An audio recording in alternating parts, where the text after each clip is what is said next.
భారతదేశ వ్యాప్తంగా జరుగుతున్నటువంటి సమ్మెలో భాగంగా తెలంగాణ బీఆర్ఎస్ పార్టీ అనుబంధ కార్మిక సంఘమైనటువంటి బీఆర్టీ కూడా ఈ రోజు బీజేపీ కేంద్ర ప్రభుత్వానికి వ్యతిరేకంగా తేజస్ అకాడమీ స్థాపించిన 12 సంవత్సరాల్లో 1918 డిఫెన్స్ ఉద్యోగాలతో పాటు ఇంటర్లో రాష్ట్ర స్థాయి మార్కు సాధించి తెలంగాణ నెంబర్ 1 గా నిలిచిన తేజస్ ఈ రోజు ధర్నాలో ఈ సమ్మె కార్యక్రమంలో పాల్గొనడం జరుగుతా ఉంది. కరీంనగర్ జిల్లా నుంచి మరి కేంద్ర ప్రభుత్వం తీసుకొచ్చినటువంటి మోటారు రవాణా చట్టం కావచ్చు, మరి వ్యవసాయ కార్మిక చట్టాలు కావచ్చు, ఈ చట్టాలన్నీ నల్ల చట్టాలుగా తీసుకొచ్చి వల్ల ఒక డ్రైవర్ యాక్సిడెంట్ చేస్తే వారికి 10 లక్షల రూపాయలు 10 సంవత్సరాల జైలు శిక్ష లేదంటే 7 లక్షల రూపాయల జుర్మానా విధించే విధంగా చట్టాలను తీసుకొచ్చి వల్ల కడు పేద బలహీన వర్గాలకు సంబంధించినటువంటి మోటార్ వెహికల్ చట్టాన్ని సర్వనాశనం చేస్తా ఉన్నారు. మరి ఇలా వ్యవసాయ చట్టాలను కూడా తీసుకొచ్చి కనీసం రైతులకు మద్దతు ధర లేకుండా వాళ్ళని ఇబ్బందులకు గురి చేస్తా ఉన్నారు. అదే విధంగా ఇలా రాష్ట్ర ప్రభుత్వానికి వచ్చినట్టయితే ఇలా మహిళలకు ఫ్రీ బస్ పెట్టి ఆటో డ్రైవర్ల జీవనోపాధిని దెబ్బకొట్టి మరి వాళ్ళ ఆటో డ్రైవర్లను ఆత్మహత్యలు చేసుకున్న అవహేళన చేస్తూ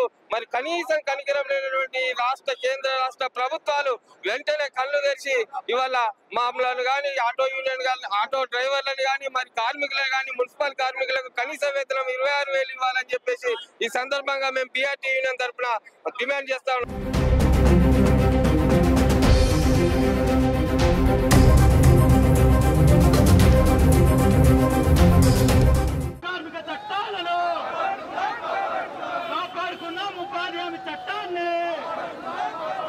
దేశవ్యాప్త కార్మిక సమ్మె గ్రామీణ బంధు కరీంనగర్ జిల్లాలో విజయవంతంగా జరిగింది. ఈ సమ్మె దేశభక్తియుత సమ్మె, ఈ సమ్మె ప్రభుత్వ రంగ సంస్థలను కాపాడుకునే సమ్మె, ఈ సమ్మె రైతులను కార్మికులను కాపాడుకునే సమ్మె. కష్టం చేసే ప్రతి జీవికి రెక్కాడితే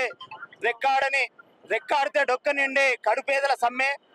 బీజేపీ ప్రభుత్వం 10 సంవత్సరాల నుంచి పెద్ద పెద్ద కార్పొరేట్ సంస్థలకు ఊడిగం చేస్తుంది తప్ప కష్టజీవులకు ఎలాంటి ప్రయోజనకరమైన అంశం తీసుకురాలేదు.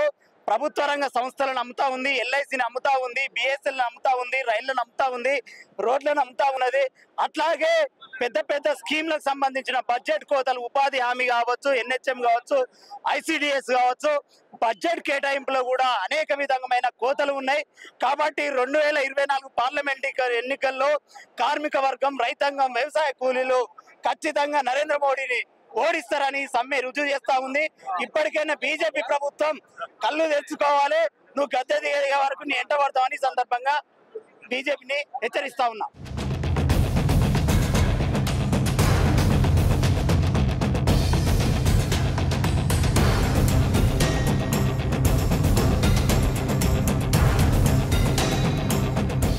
గ్రామీణ బంధు, భారత బంధు విధానాలు ఈ రోజు దేశవ్యాప్తంగా ఈ సమ్మె అనేది జయప్రదం అవుతుంది. ఈ సమ్మెలో అన్ని వర్గాలు, రైతులు, ఉద్యోగులు, వ్యవసాయ కార్మికులు వీళ్ళందరూ కూడా ఈ సమ్మెలో పాల్గొని జయప్రదం జరుగుతుంది. ముఖ్యంగా కేంద్ర ప్రభుత్వం అనుసరిస్తున్న ప్రజా వ్యతిరేక, కార్మిక వ్యతిరేక, ఉద్యోగ వ్యతిరేక విధానాలను వ్యతిరేకిస్తూ ఈ రోజు కార్మిక వర్గం అంతా కలిసి ఈ రోజు దేశవ్యాప్తంగా సమ్మె చేయడం జరుగుతుంది. ఈ సమ్మెను ఇప్పటికే రైతాంగం దేశ నడిబొడ్డున వారం రోజుల నుంచి చలి అనక ప్రాణత్యాగానికి సిద్ధపడి కూడా ఈ రోజు వాళ్ళు అక్కడ దేశ లెవెల్లో పెద్ద ఎత్తున సమ్మె చేస్తున్నారు. అదే కాకుండా ఈ రోజు కార్మిక వర్గం ఏదైతే పోరాడి సాధించుకున్నటువంటి హక్కులు ఏదైతే ఉన్నాయో 44 కార్మిక చట్టాలను 4 లేబర్ కోడ్ల చేసి ఈ రోజు దుర్మార్గంగా కార్మికులకు అడిగే హక్కు లేనటువంటిది, రిజిస్ట్రేషన్ చేసుకునే లేనటువంటి హక్కు, యూనియన్ పెట్టుకునే లేనటువంటి హక్కు, అదే కాకుండా సంస్కరణల పేరుతోటి 172 రూపాయలు రోజువారీ వేతనం ఇవ్వాలని దుర్మార్గంగా సంస్కరణలు తీసుకురావడం జరిగింది. అదే కాకుండా ప్రజల యొక్క రాజ్యాంగబద్ధంగా ఎన్నికైనటువంటి ప్రధానమంత్రి మూఢ విశ్వాసాలను ప్రజల మీద ఎండగడుతూ దేవుడి పేరు చెప్పి దేవుణ్ణి కూడా రాజకీయాలలోకి తీసుకురావడం అనేది జరుగుతుంది. కాబట్టి దీనికి వ్యతిరేకంగా ఈ రోజు నువ్వు సంవత్సరానికి 2 కోట్ల ఉద్యోగాలు ఇస్తా అన్నావు, ఇవ్వలేదు.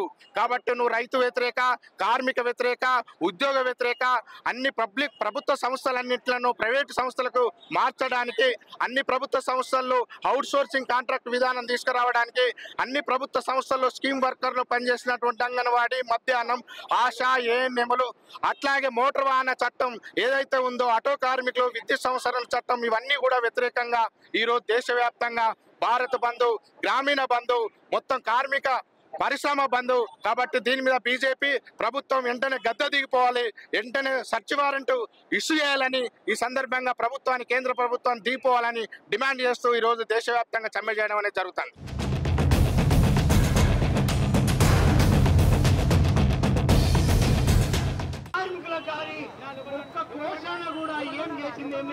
స్వామినాథన్ గారికి భారతరత్న ఇవ్వడం ద్వారా న్యాయం చేసినట్టు కాదు, ఆయన సిఫారసులు అమలు చేసినప్పుడే ఆ భారతరత్నకు అర్థం ఉంటుందని చెప్తున్నాం. ఎందుకంటే ఎన్నికల మేనిఫెస్టోలు కూడా బీజేపీ చెప్పింది పెట్టుబడికి 2 డబ్బులు ఇస్తామని చెప్పింది. కానీ ఆ తుంగలో దొక్కి ఇప్పటి వరకు కూడా అమలు చేయలేదు. ఏదో ఈ రత్న అడ్డం పెట్టుకొని మళ్ళీ ఓట్లు రాబట్టుకోవడానికి ఒక ప్రయత్నాలు చేస్తున్నది చాలా స్పష్టంగా కనబడుతున్నది. ఏదో మందిరాలు కట్టినంత మాత్రం భారతరత్నలు ఇచ్చినంత మాత్రం ప్రజలు ఓట్లు వేయడానికి సిద్ధంగా లేదు. ప్రజల యొక్క హక్కులు కాపాడినప్పుడు ఉంటుంది. ఇవాళ రైతాంగానికి సంబంధించి పూర్తిగా కూడా ఒక్క చట్టం కూడా అమలు కానటువంటి పరిస్థితి ఉంది. కాబట్టి భారతదేశ వ్యాప్తంగా వ్యవసాయ చట్టాలు ప్రధానంగా రావాల్సినటువంటి అవసరం ఉంది. వ్యవసాయ రంగం 161% మంది ఇప్పటికీ వ్యవసాయ రంగంలో జీవిస్తున్నాం. అనేక మందికి పరోక్షంగా కూడా అవకాశం కలిపి 18 పరిశ్రమలు కూడా ఇవాళ వ్యవసాయ రంగం మీద ఆధారపడి ఉన్నాయి. ఇవాళ రిటైర్మెంట్ అయినటువంటి వాళ్ళు కూడా వ్యవసాయం మీద ఆధారపడి బతుకుతున్నటువంటి పరిస్థితి ఉంది. నిరుద్యోగులు వ్యవసాయం మీద ఆధారపడి బతుకుతున్నారు. అందరూ కూడా వ్యవసాయ రంగమే కాపాడుతున్నది. భారతదేశమే వ్యవసాయ దేశం కాబట్టి వ్యవసాయ రంగాన్ని రక్షించడమే ఈ ప్రభుత్వ లక్ష్యం ఉంది. ఢిల్లీలో ఇవాళ అనేక మంది రైతులు కూడా లాఠీ చార్జ్ చేసి పెద్ద ఎత్తున దెబ్బలు కొట్టి హింసిస్తున్నటువంటి పరిస్థితి ఉంది. అయినా కూడా వాళ్ళ హింస తట్టుకొని కూడా ఢిల్లీలో ఇవాళ పెద్ద ఎత్తున రైతాంగం ఒక 4 రోజులుగా ధర్నా కార్యక్రమాలు నిర్వహిస్తున్నది. రేపు మద్దతు చట్టం వచ్చేంత వరకు కూడా మా పోరాటాన్ని కొనసాగిస్తామని చెప్పేసి కూడా ఈ సందర్భంలో హెచ్చరిస్తున్నాం.